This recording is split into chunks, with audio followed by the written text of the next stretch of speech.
Guys, गणपतीला फक्त 4 दिवस राहिलेले आहेत आणि आता साफसफाई आणि हे सगळं आपण करतो आहे आणि डेकोरेशन पण सुरू करणार आहोत आज. सो तुम्हाला ह्याचे पार्ट्स बघायला भेटतील. सो आज आहे पार्ट 1. चला तर मग बघूयात काय होते ते.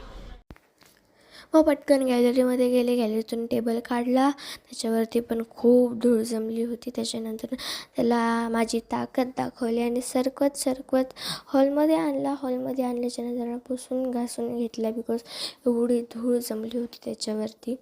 मग त्याच्यानंतर टेबल मी हॉलच्या मधोमध सरकून घेतला. सरकवल्यावरती त्याच्यावरती चढले आणि भिंत पुसून घेतली. आणि हे काम करायला मला खूप वेळ लागला. मम्मी बोलली होती की भिंत आत्ताच घासल्यात, फक्त पुसून घे. पण मला नव्हतं ऐकायचं. मी साबण लावला आणि तो साबण पुसताना काही निघानच. खूप कष्ट लागले त्याला मला. मग साईडला घेतला टेबल आणि भिंत पुसून घेतली त्या साईडची पण. बस ते कपाट वगैरे त्याच्यावरती खूप धूळ जमली होती, ते काढून घेतलं. ट्रॉफीज वगैरे, पेपर वगैरे, प्लायवूड वगैरे टाकून त्याच्यावरती पुन्हा त्याचं जे पण सामान होतं ते ठेवून दिलं. त्याच्यानंतर दुसरा कप्पा पण पुसायला घेतला. त्यानंतर एक साईडचं पार्ट भिंतीचा राहिला होता पुसायचा, तो पुसून घेतला.